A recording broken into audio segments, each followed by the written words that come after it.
하나님의 영광을 위해 나아가라 라는 제목으로 말씀을 전하겠습니다. 오늘 이제 신명기 차례입니다. 신명기는 학자들에 따라서 여러 관점이 있습니다. 하나는 그냥 이스라엘 역사다 이렇게 봐요. 그래서 이스라엘 역사를 통해서 이스라엘의 신앙 고백문을 완성한 걸로 봅니다. 또는 신명기적인 관점, 그러니까 순종과 불순종, 이게 큰 테마거든요. 이것을 중심으로 해서 여호수아부터 열왕기 상하까지를 바라보게 하는 그런 관점으로 신명기를 바라보는 학자도 있습니다.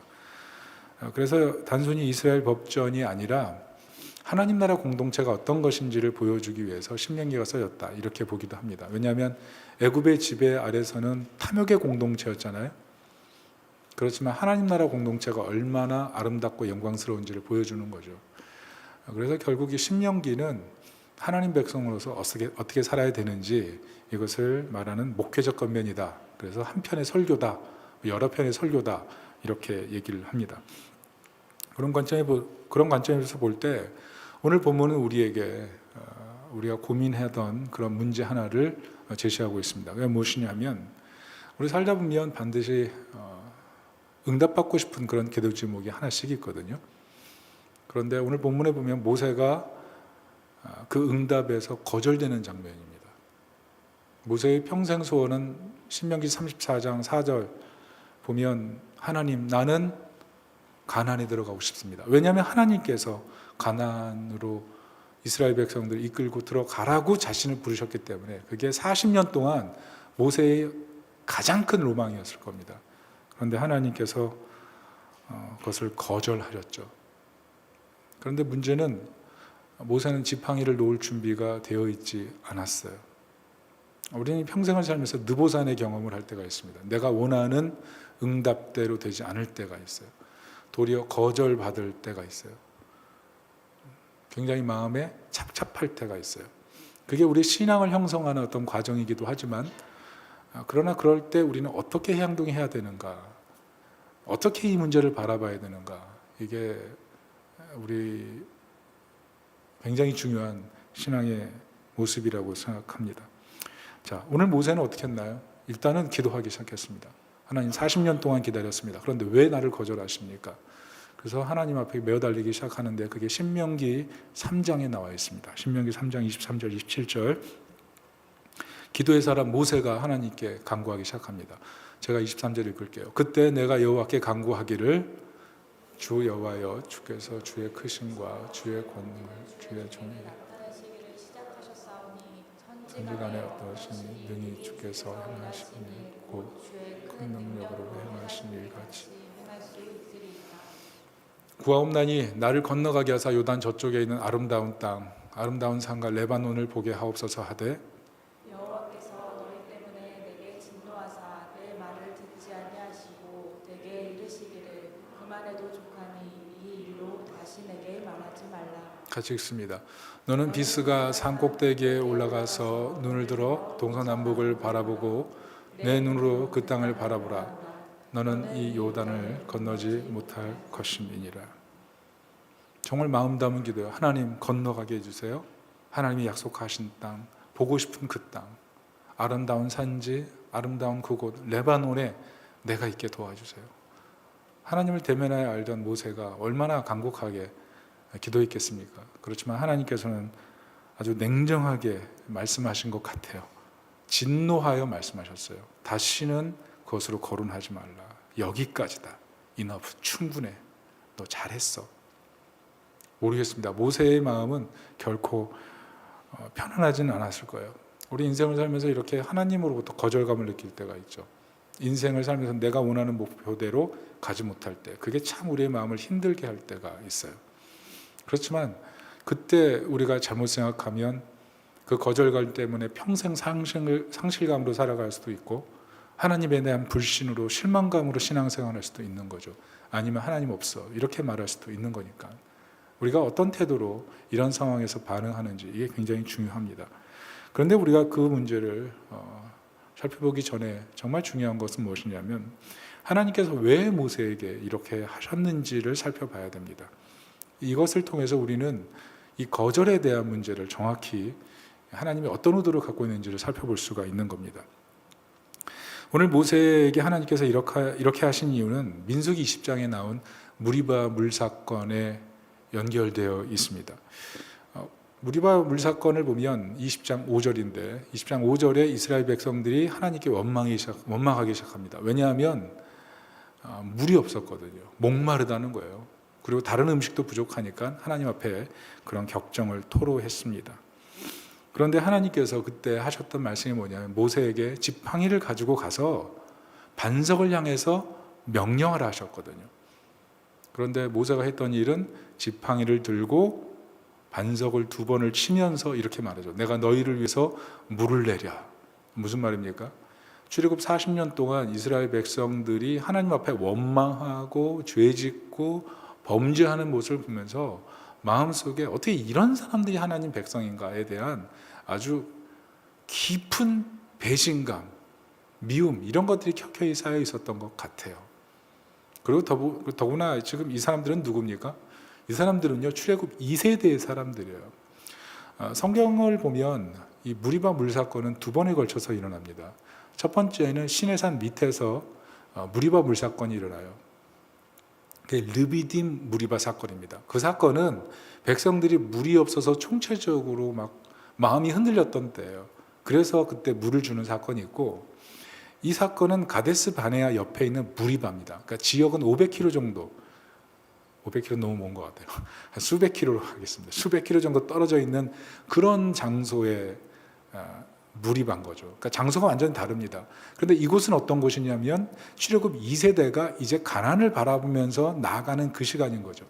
그러니까 모세는 지금 40년 동안 광야 생활을 하면서 무리반 물 사건사부터 계속 원망하던 이스라엘 백성들이 이제 드디어 2세대로 진입해가지고 가나안에 들어갈 그 시기인데 여전히 원망하는 이 모습을 보면서 마음을 다스리지를 못한 거예요. 그래서 하나님의 영광을 나타내기보다 자기 감정을 나타냈고, 하나님의 도구가 되기보다 자신이 그 능력의 주인공인 것처럼 행동을 했다는 것입니다. 그래서 결국 하나님의 거룩을 나타내지 못하고 하나님의 영광을 드러내지 못해서 아론까지 함께 가나안에 들어가지 못하게 된 것이죠. 우리가 이것을 보면서 한번 생각해 볼 필요가 있어요. 나는 하나님의 영광을 위했던가 나의 영광을 위했던가? 이건 굉장히 중요한 주제입니다. 우린 때로 무엇인가를 계획할 때 그게 내 영광, 내 목적, 그게 될 때가 많거든요. 그런데 우리가 잊지 말 것이 무엇이냐면 자기 영광은 언젠가 반드시 불순종으로 가게 된다는 거죠. 오늘 모세처럼요. 모세가 40년 하나님과 대면하여 알던 사람이에요. 그렇지만 모세가 실수했다면 우리도 그럴 수 있어요. 그래서 자기 영광이라는 것이 굉장히 귀한 것입니다. 세상을 살면. 그렇지만 자기가 올라가는 그 사다리가 자기에게 너무 큰 영광이 될 때 하나님께서 때로 멈추실 때가 있어요. 멈추실 때가. 그래서 기도 후에도 조심해야 돼요. 기도 후에도. 기도한 뒤에 그 기도가 나의 영광을 너무 원할 때는 그 기도가 올무가 돼서 나를 쓰러뜨릴 수가 있는 거고, 때로는 기도 응답한 뒤에 그 기도의 능력을 믿고 기도로의 능력을 과신하다가 기도한 내가 대견스럽고 같이 기도한 그 사람이 대견스러워서 그 사람을 더 의존하게 되고 자신을 더 의존하게 되면 그때부터는 하나님의 영광이 아니라 자기의 영광을 위해서 무엇인가를 하게 될 수 있거든요. 그래서 신앙이 때로는 하나님과의 관계에서 종교로 바뀔 수가 있어요. 그리고 또 하나는 세상의 영광, 그게 굉장히 위험하기 때문에 그렇습니다. 세상의 영광이 사실은 우리들에겐 굉장한 만족이 되지만 때론 그것이 우리에게 진정한 만족이 되지 못한다는 것은 우리가 너무 잘 알게 돼요. 이번에 일본 선교를 갔는데 제가 관광지 2곳을 가게 됐습니다. 선교팀하고 잠깐 짬을 내서 전도하다가 가게 됐는데, 한 곳은 오사카 성이고 한 곳은 한국 관광객들이 많이 가는 돈키호테라는 그 물품 파는 관광용품 파는 그런 곳이었습니다. 제가 느낀 게 뭐냐면 오사카 성이 정말 멋있거든요. 제 로망 중에 하나가 오사카 성 가는 거였어요. 근데 간다 그러니까 너무 좋았어요. 그래서 이제 따라가게 됐는데 정말 오사카 성은 일본에 있는 성 중에 제가 볼 땐 가장 큰 성이 아닌가 생각해요. 그리고 옛날 고대 성처럼 해자, 강을 끼고 있어가지고 침입 불가거든요. 이게 침략 불가. 그러니까 성을 정복하는 게 불가한 어떤 그런 성입니다. 그 당시 기술로는 그 해자를 넘어서 외성과 내성을 넘어갈 수 없습니다. 왜냐하면 외성이나 내성이 너무 높고 너무 튼튼하거든요. 그런데 그 성 주인이 토요토미 히데요시였는데 임진왜란 일으켰다가 그 중간에 죽잖아요. 그러면서 도쿠가와 이에야스로 넘어가면서 이 토요토미 가문이 몰락하기 시작하는데 이후에 토요타무 역사를 얘기하니까 너무 기네요. 하여간 결국 오사카성의 주인이 바뀌잖아요. 도쿠가와 이에야스로 바뀌면서 오사카성 싹 밀어버리잖아요. 역사에서 우리가 만든 어떤 영광스러운 첨탑들이 우리에게 진정한 만족을 주느냐? 결코 그럴 수 없다는 거예요. 그 돈키호테라는 곳에 가서 보니까 그 층마다 파는 게 다른데 제일 높은 층에는 마지막 그 6층인가 7층인데 거기서는 명품을 팔더라고요. 그 도대체 명품 얼마나 비싼가 하고 올라가 봤어요. 그랬더니 진짜 비싸더라고요. 근데 제가 제 관심을 정말 기울였던 건 뭐냐면 술이었어요. 술. 제가 술을 먹기 때문에 본 거 아닌 거 아시죠? 그 술을 봤는데 술값이 50만 원짜리가 있더라고요. 한국 돈으로 하면 500만 원이에요. 그래서 생각했어요. 왜 500만 원이나 주고 술을 먹을까? 뭐 이런 생각을 했어요. 그 옆에 또 술 하나가 있는데 35만 원짜리더라고요. 350만 원짜리예요. 우리나라가 지금 환율이 한 940원 되니까 그보다 좀 싸겠지만 이게 1,000원 단위 넘어가면 얼마나 더 비싸지겠어요? 여러분 술 마시면 기쁨이 영원합니까? 그렇지 않잖아요. 그게 병인데 그 사라지는 순간 끝나는 거 아니에요? 그런데 그걸 사겠다고 그걸 먹겠다고 죄송합니다. 우리 교회 주종업에 계신 분도 계신데 그렇지만 우리가 어떻게 보면 인간 세상 속에 살면서 우리가 세상적으로 이게 추구하는 것들이 우리에게 진정한 만족이 되지 못한다는 사실들을 우리가 기억해야 된다는 거죠. 어떤 사람은 그렇게 말할 수가 있어요. 하나님의 영광을 구하는 것이 반드시 좋은 것인가? 왜 목사님 하나님의 영광이 전부인 것처럼 말씀하십니까? 그러니까 이런 생각 가진 분이 있거든요. 하나님의 영광과 인간의 영광이 대립하는 것처럼. 근데 결국 그렇지 않아요. 하나님의 영광과 인간의 영광은 대립하는 게 아닙니다. 하나님의 영광을 볼 때 인간의 영광은 더 풍성해져요. 하나님의 영광을 볼 때 가정에서 더 아름답게 섬길 수가 있고요. 하나님의 영광을 볼 때 직장에서 영광스럽게 행동할 수가 있어요. 하나님의 사랑하심을 경험한 사람은 더 큰 사랑을 흘려보낼 수가 있어요. 하나님의 섬김을 경험한 사람은 섬기는 게 아깝지 않게 되죠.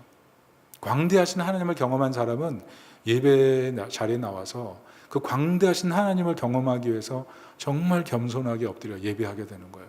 하나님의 영광과 사람의 영광은 대립하지 않습니다. 도리어 더 풍성하게 만들죠. 그래서 자기 영광에 빠지는 것이 결코 아름답지 못해요. 자기 영광에 빠지면 반드시 어느 순간 자기 영광을 위해 그게 모든 것이 되면서 하나님과 멀어지게 됩니다. 그리고 자기 영광에 빠지면 반드시 분노하게 돼 있어요. 오늘 모세가 분노하잖아요. 물과 물가에서. 내 말을 듣지 않고 하나님 뜻을 거스리는 이 사람들을 왜 하나님 축복하십니까? 뭐 이런 마음까지 있지 않았겠어요? 결국 내 생각, 내 뜻, 내 기준 이게 자기 영광이거든요. 간디가 영국에서 대학 다닐 때 간디를 안 입곱게 여긴 교수가 있었대요. 어느 날 구내식당에 앉아있는데 간디가 옆에 딱 오니까 그렇게 말했대잖아요. 이복에 돼지가 새와 함께 있을 수는 없네. 그랬더니 간디가 그랬대잖아요. 그러면 저는 날아가겠습니다. 간디에게 돼지라고 얘기한 건데 갑자기 자기가 돼지가 된 거죠. 열받았어요. 그래서 또 우연히 만났는데 그랬대요. 길 걷는데 돈자루와 지혜자루가 있다면 너는 뭘 선택할래? 간디가 뭐라 그랬을까요? 전 돈자루입니다. 그랬더니 너 그럴 줄 알았어. 사람은 지혜를 선택해야지. 그랬더니 간디가 뭐라 그랬을까요? 이렇게 대답했대요. 저는 제가 부족한 걸 선택합니다. 이렇게 얘기했대요. 나는 지혜는 이미 있고 돈이 부족해서 선택한 것 뿐입니다. 더 열받았죠. 그래서 어떻게 했을까요? 시험을 치렀는데 답안지를 냈는데 간디의 답안지에다가 바보라고 썼다는 거예요. 바보. 그랬더니 간디가 딱 받고 교수님에게 찾아왔어요. 이렇게 말했대요. 교수님, 왜 사인을 하셨습니까? 얼마나 더 열받았겠어요? 그러니까 자기 영광은 결국 사람으로 하여금 자신도 모르게 분노하게 하고 도리어 어리석게 만드는 그런 일을 할 때가 많아요. 여러분, 내 안에 뭐가 들어있는지를 잘 생각해 보세요. 이번에 일본 선교 갔는데 일본 선교 때 은혜가 많았습니다. 다음 주에 이제 은혜를 다 이제 듣고 뭐 제가 또 뭐 할 말씀이 있겠지만 선교 중에 저를 불편하게 했던 일이 있었습니다. 이게 뭐냐면 자꾸 제 몸에서 마늘 냄새가 나는 거예요. 이상하게 이렇게 손에서도 나고 머리에서도 나고 얼굴에서도 나고 이게 왜 그럴까 봤더니 제가 일본 코리안 파티 그 전도 집회할 때 제 트렁크에다가 파티할 그 양념을 넣었거든요. 간장도 싸고 마늘도 싸고. 근데 제가 모르고 그 마늘 싼 수건으로 얼굴을 닦고 머리를 말리고 몸을 닦은 거죠. 그랬더니 그날 계속 어디를 가든지 마늘 냄새가 막. 그래서 제가 얼마나 이렇게 막 피해 다녔는지 몰라요. 여러분, 하나님의 영광을 품고 있으면요 아름다운 향기가 나요. 자기 영광까지 풍성해져요. 그런데 내 영광만 품고 있으면, 내 영광만 싸고 있으면 도리어 분노의 향기가 나올 수 있다는 거죠. 그게 자기 영광의 한계다, 이렇게 볼 수가 있는 것입니다. 그러므로 우리가 살면서 오늘 모세의 어떤 이런 실패들을 보면서 익숙한 것 정말 조심해야 돼요. 때로 우리 이성적인 판단, 감정적인 어떤 그런 생각, 이런 것들이 때로 우리를 붙잡고 말씀보다 앞서게 만들거든요. 말씀보다 앞서게 만들 때 자신도 모르게 실수하는 거예요. 특별히 지난주 살폈지만 나답과 아비후가 술을 먹다가 술을 먹고 성전 안에서 성막 안에서 섬기다가 한날 한시에 갑자기 하나님 부르셔가지고 다 멸망하지 않습니까? 제가 지난주에 술에 대한 얘기를 잠깐 했는데 술을 마셨기 때문에 이제 그런 잘못을 한 거죠. 그렇지만 근본적으로 하나님께서 그들을 벌하신 이유는 그들이 술을 먹고 다른 불을 들였기 때문에 그렇습니다. 레위기 10장을 보면 명확히 나오는데요. 이 불이라는 게 어디서 나왔냐 하면 성막을 완성한 뒤에 하나님이 제단해 주신 거거든요. 하나님의 불이 나와서 제단에 불을 붙이거든요. 그래서 그 제단 불을 소중히 여겨서 그 제단의 불로 향로에 불을 붙이는 겁니다.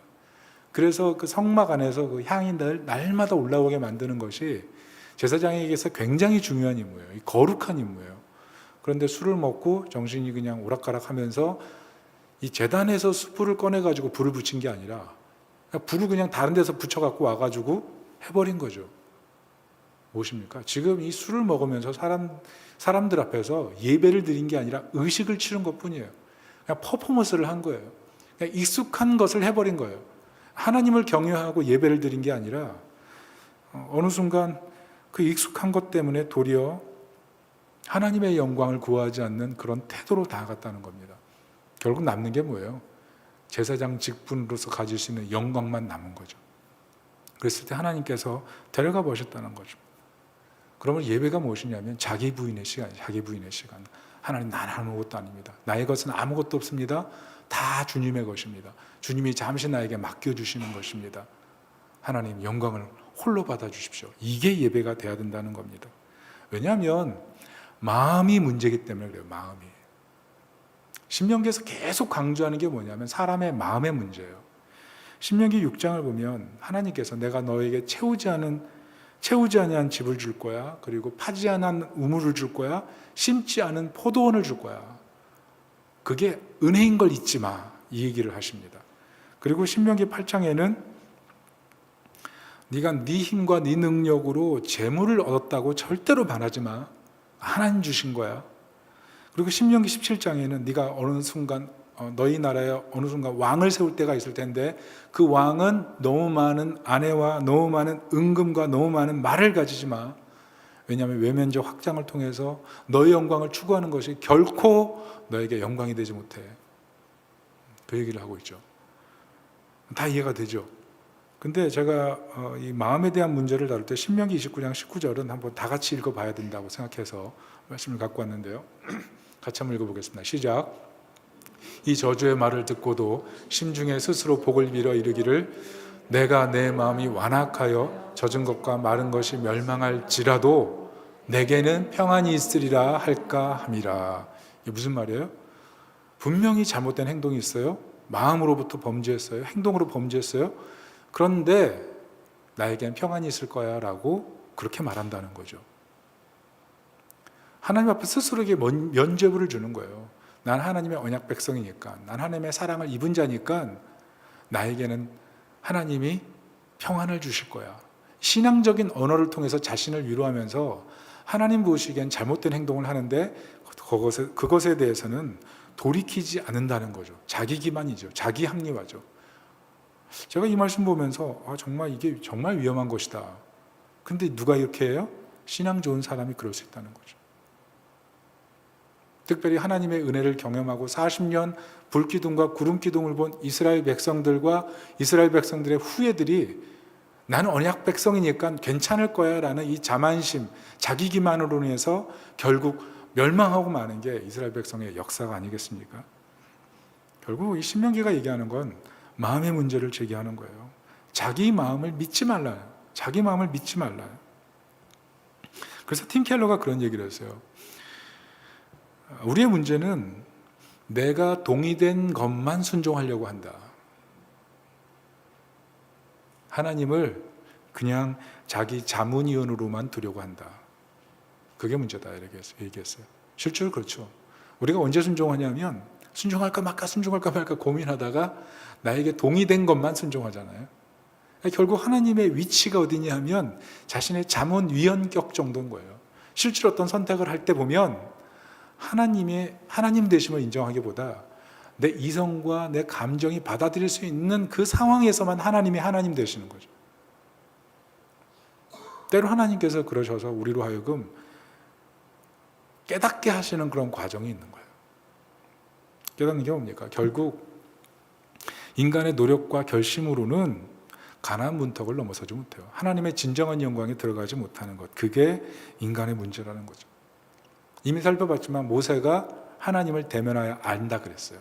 이 출애굽기, 이 신명기 34장에 보면 마지막에 모세를 향해서 신명기 기자, 이 죽음 임종 뒤에 쓴 거 아마 여호수아가 썼다고 학자들은 얘기하는데 대면하여 알던 자요 이렇게 써 있잖아요. 이 히브리어로 야다. 이 야다라는 것은 단지 지식을 가진 관계를 얘기하는 것이 아니라 서로 얼굴과 얼굴을 마주보는 관계라는 거예요. 왕과 신하의 관계가 아니라 부부가 서로 얼굴을 마주 대하는 것처럼 인격적으로 서로를 깊이 만난 관계, 그게 대면하여 아는 관계예요. 얼마나 아름다운 것입니까? 그런데 모세가 도리어 순종해야 될 시간에 멈추지 못하고 실패한 얘기. 결국 무엇을 말하냐 하면 그 누구도 율법적으로 하나님 앞에 온전할 수는 없다. 이 얘기를 하는 거예요. 여러분이 야다라는 뜻에 한 가지 더 얘기를 붙이자면 야다라는 뜻은 뭐냐면 불 앞에 선 존재 이런 뜻이에요. 불 앞에 선 존재. 여러분 불 앞에서 어떻게 돼요? 다 내가 녹아버려요. 내가 재형성되거든요. 그게 대면이에요. 그러니까 모세는 하나님을 대면하면서 완전히 성품도 바뀌어요. 꿈도 바뀌어요. 인생이 바뀌었어요. 그런데 모세가 그렇게 하나님을 대면하여 알았음에도 불구하고 율법 수요자임에도 불구하고 모세가 실패했다면 그 누구도 자신의 마음의 타락을 율법의 행위를 통해서 건져낼 수 있는 사람은 존재하지 않는다. 그 얘기를 하는 거죠. 결국 신명기가 얘기하는 게 뭡니까? 모세로는 충분하지 않다. 모세로는 충분하지 않다요. 신명기 처음이 가데스 바네아에서 회군에서 40년 광야 시작하는 얘기. 그리고 그 40년 동안 이스라엘 백성들을 인도했던 모세가 신명기 마지막 34장 끝머리에 임종하는 것으로 불순종해서 가나안을 넘어가지 못하는 것으로 끝내는 이 신명기의 목표. 스스로는 구원받을 수 없다. 결국 하나님의 영광을 정말 드러내고 율법을 순종하고 마음의 타락을 온전히 회복하는 진정한 구원자, 그분이 있으셔야 된다. 그 얘기를 하는 거예요. 결국 이 신명기의 종점은 예수 그리스도예요. 신약의 예수 그리스도. 자, 그것을 구체적으로 신명기 30장 18절 19절 통해서 볼 수가 있어요. 같이 한번 합독할까요? 시작. 내가 오늘 너희에게 선언하노니 너희가 반드시 망할 것이라. 너희가 요단을 건너가서 차지할 땅에서 너희의 날이 길지 못할 것이니라. 내가 오늘 하늘과 땅을 불러서 너희에게 증거를 삼노라. 내가 생명과 사망과 복과 저주를 내 앞에 두었은즉 너와 내 자신이 살기 위하여 생명을 택하고. 이 문장이 어떻게 보면 신명기 전체의 클라이맥스와 같아요. 생명을 택하라. 살기 위해 생명을 택하라. 여러분 신앙생활 할 때 어떻습니까? 신앙생활 정말 은혜 충만할 때 나타나는 게 뭐예요? 생기 있어요. 활기 있어요. 세상이 알 수 없는 기쁨이 있어요. 세상이 감당할 수 없는 담대함이 있어요. 하나님과 대면한 사람들, 하나님과 깊이 만난 사람들에게 나타나는 그 생명력이 있어요. 살아있는 사람처럼 보이게 만드는 강력한 능력이 있다고요. 성령 충만할 때 나타나는 그 능력이 있어요. 그 능력으로 사는 것이 하나님의 원래 뜻이라는 거예요. 그 살아있는 상태로 살아가는 삶, 그 생명을 택하라 이 얘기를 하는 거예요. 근데 이게 언제예요? 모세가 모든 율법의 기준을 얘기하고 나서 마지막으로 30장에 얘기하는 거예요. 무슨 말입니까? 하나님 안에서 생명 있게 살아가는 방식은 율법이라는 틀 안에서 사는 것들이 필요하지만 결국은 하나님 안에 사는 것, 하나님과 동행하며 사는 것, 하나님의 영광을 바라보며 사는 것, 그게 진짜 너희가 온전하게 살 수 있는 방식이다. 이 얘기를 하는 거예요. 자, 왜냐하면 이 생명을 택하고라는 단어가 중요한데 이 생명이라는 단어가 히브리어로 하임이라는 뜻입니다. 이 하임이라는 뜻이 뭐냐면 숨이라는 뜻이에요. 그런데 이 하임을 갖다가 복수로 썼어요. 복수. 자, 단수로 써야 되잖아요. 원래 숨이니까, 사람의 숨이니까.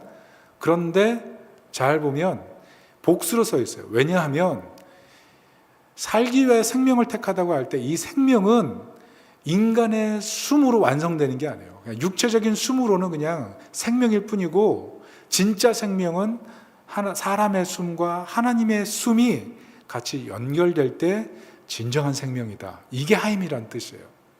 무슨 말씀인지 아시겠죠? 하나님의 숨과 사람의 숨이 연결될 때 사람은 진짜 살아날 수 있다.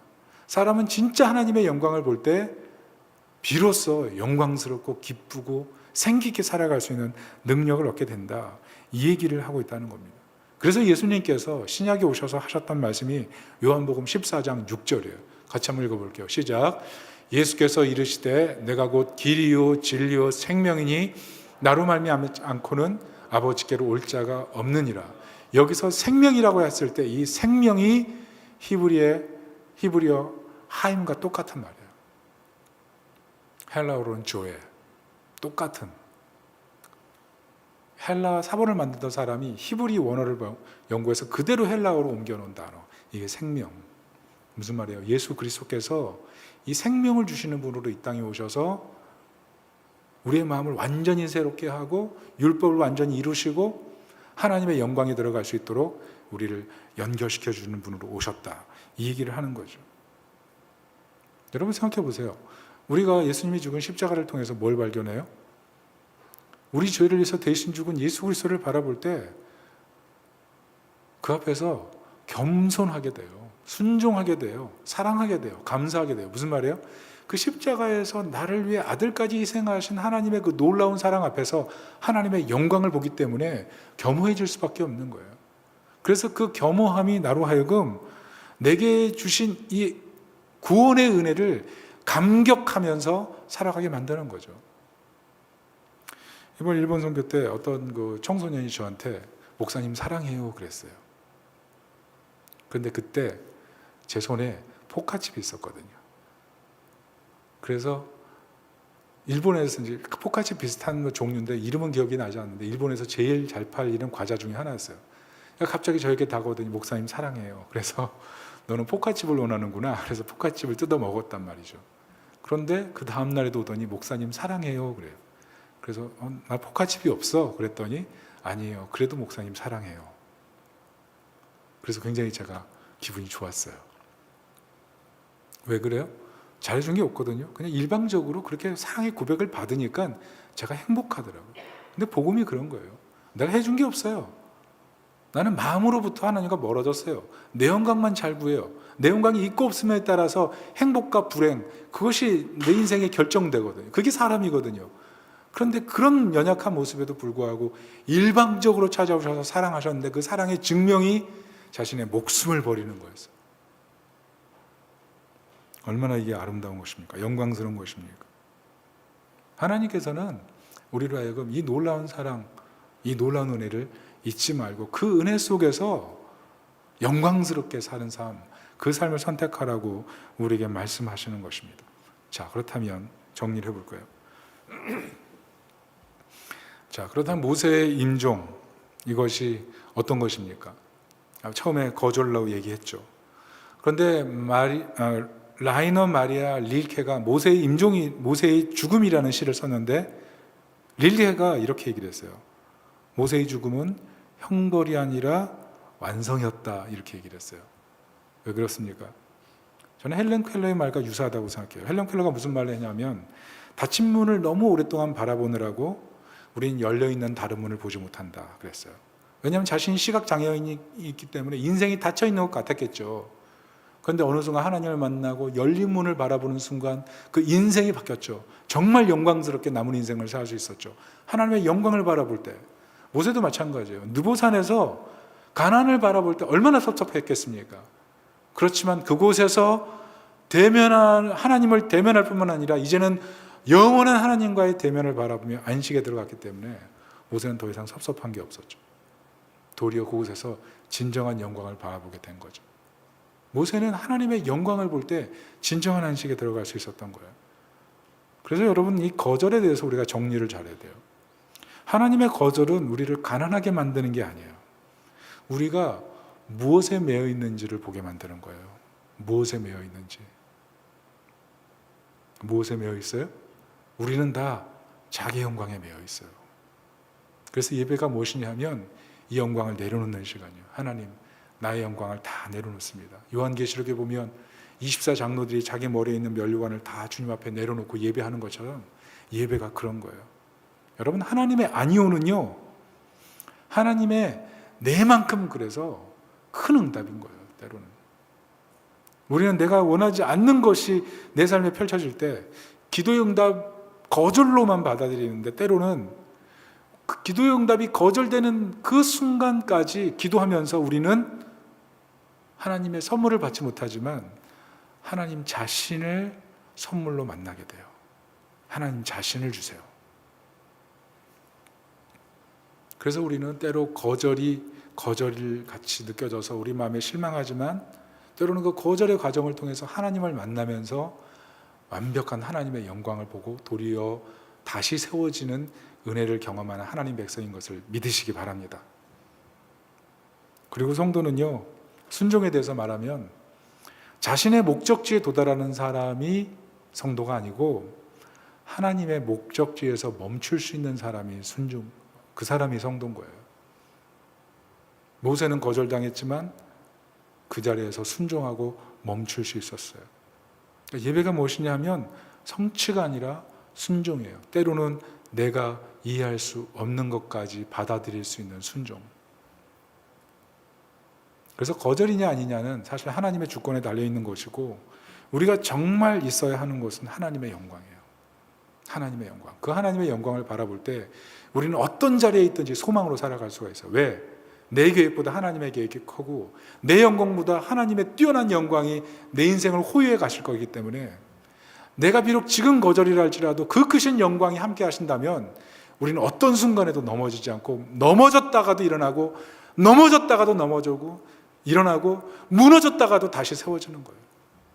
그러면 어떤 인생도 하나님의 영광을 바라볼 때 멈추지 않고 미래를 향해 계속 나아갈 수 있는 거예요. 우리는 그리스도 안에서 이 영광을 얻은 하나님 백성인 것을 믿으시기 바랍니다. 말씀의 결론을 맺습니다. 여러분, 울트라 마라톤 아십니까? 최근에 러닝하는 사람 많더라고요.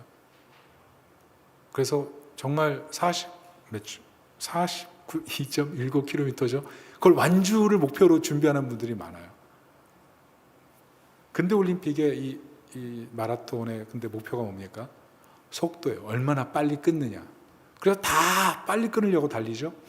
그런데 울트라 마라톤의 특징은 속도가 아니라 얼마나 오래 달리느냐예요. 얼마나 오래 달리느냐. 그래서 100km, 170km 이런 먼 거리를 달리게 만들어요. 그래서 거기서 울트라 마라톤, 거기서 승자에게 격려하고 축복해 주죠. 원래부터 그런데 이 울트라 마라톤이 있었대요. 처음에 42.19km, 그 전에 이미 500km 정도를 뛰는 그런 경기들이 있었다고 합니다. 고대에서부터. 그게 이제 울트라 마라톤으로 재현된 거죠. 속도가 전부가 아니라는 거죠. 오래 달릴 수 있는 것, 그게 진짜 영광스럽다는 거죠. 근데 신앙도 마찬가지라고 생각해요. 하나님께서 원하시는 일을 향해서 때로는 거절감이 들고 때로는 내 마음에 합하지 않은 것이라 할지라도 멈추지 않으시는 하나님의 은혜 앞에서 멈추지 않고 끝까지 달려가는 것. 왜? 하나님의 그 큰 영광이 나와 함께 하고 계시기 때문에. 여러분, 멈출 것을 멈추고 멈추지 않아야 될 것은 멈추지 않기를 바랍니다. 그래서 참순종을 통해서 하나님의 영광 드러내시기를 예수님의 이름으로 축원합니다. 아멘. 우리 옆 사람들에게 인사합시다. 하나님의 영광을 위해 힘을 냅시다.